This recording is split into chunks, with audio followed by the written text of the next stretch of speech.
main event time here. It is season 5 of Just Wrestling. It is episode 2, and this is Solomon. Who's Solomon's opponent going to be? Stepping over the ropes. Who's Lee going to pick? Oh, look at these. Yuni Vice. And wait a second. Trev, what is... And Ray Elliott? Who did Lee just pick? I think there's a little confusion going on. Yuni's getting ready to fight. Ray Elliott's getting ready to fight. What is Lee telling? Wait, is this a handicap match? Oh, Lee just he's just said it's a three-way dance. It's a triple threat. Lee just looked over in our direction and said three-way. But they're literally helping each other take their gear off.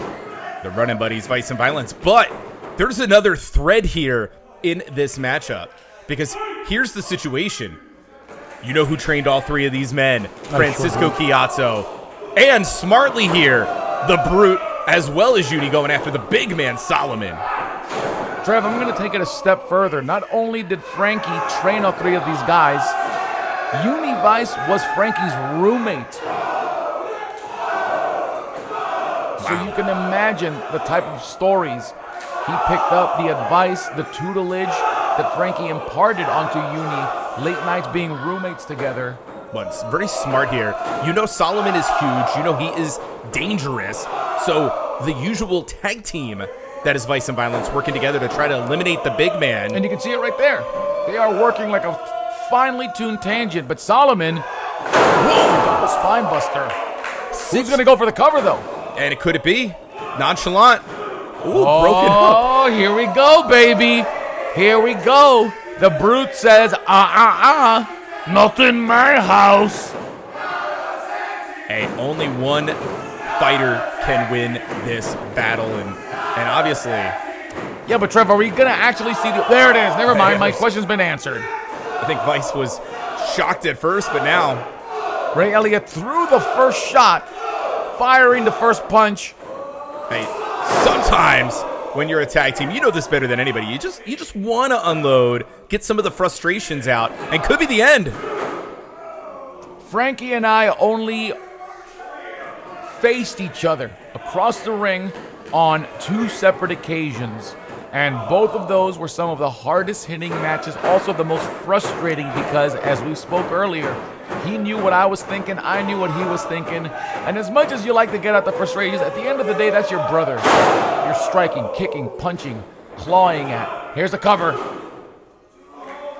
So you gotta imagine there's a little bit of remorse, a little bit of trepidation on behalf of Ray Elliott and Yuni Vice as Solomon just bides us time in the corner. The last thing these guys want to do is give the big man a chance to recharge. And that is what's happening. You can see in the background there, 6'7", 300 pounds of Solomon is recharging. 6'7". And that's without his shoes. Wowzer. And there's a cover. Yeah, it could be the end. Yuni's still wrestling with a fanny pack, a Playboy fanny pack at that. Solomon Grundy, come on, that's disrespectful. Solomon is not a zombie, although I think he could take it to Batman if push came to shove. Could look like a horror movie coming from the background here by the time that Ray and Yuni get done fighting in the center of the ring. And you got to remember, as much as, oh wait, again, the pinfall. As much as they're partners, as much to your point, this is a special night. This is Season 5. This is Episode 2. And our main event, what a boot by Solomon. How do you take your eyes off the biggest man in the match? Lifts Yuni up like a child. Yuni trying to break that chokehold.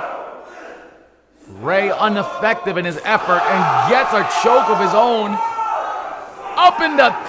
yes! Choke slam, almost through the ring to cover. You don't get up from that. Oh, and Yuni knew it, breaking things up, saving Ray Elliott. And here's the situation. Not only is it the main event, it's the final fight of Season 5.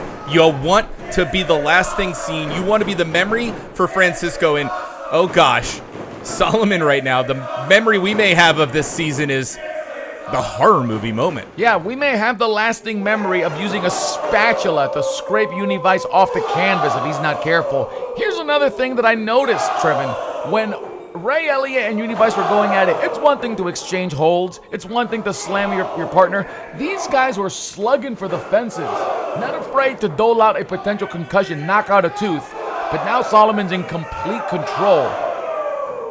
And not only is Solomon impressive in the ring, he's a touring musician.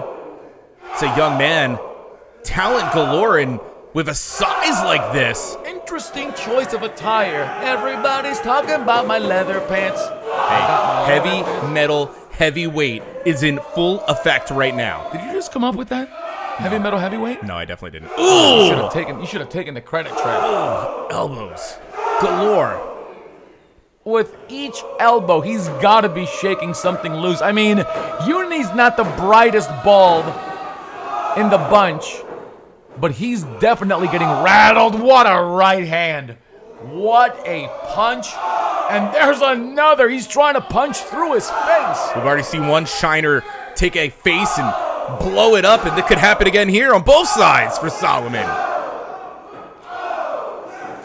And we do need to report, Trevin, that the Cheese did suffer one hell of a goose egg under his eye. Black and blue and green, it looks like a bag of melted Skittles over a grapefruit beneath the Cheese's eye at the hands of Eddie Torres. STO. Uranagi slam, and Yuni now sizing both of these men up. Who's he gonna go for, Trevin? The Giant or his partner? I think whoever comes first, and it looks like it was going to be Ray Elliott, but Elliott instead with the answer. Oh, wait, no, it's the counter. I missaw it. I thought that was a rock bottom. Yuni Vice with a flatliner, a move that Francisco Chiazzo used as his finishing maneuver. He called it the K5. I watched Frankie win many a match with that move, and how poignant. But Yuni Vice, Frankie's roommate, wins the main event of Just Wrestling with Frankie's finishing hold. Wow. Wow. A little bit of momentary trouble in paradise here between these two teammates, but I think this was the night you got to understand it. And there you see Ray Elliott's boots, the mark of Francisco Chiazzo in those brass knuckles, the show of love. Remember, Vice brings the party, Brute brings the pain. What a way to wrap up the season. Any party thoughts? Well, you can't see what they're pointing at, but we'll let the fans at home know there is a giant banner of Francisco Chiazzo hanging right above our announce table. That's what Yuni and Ray were pointing at, and there's the love. And for Simon Says, I'm Trevin Adams, and thank you for supporting Just Wrestling. Thank you, Frank. Love you, Frank.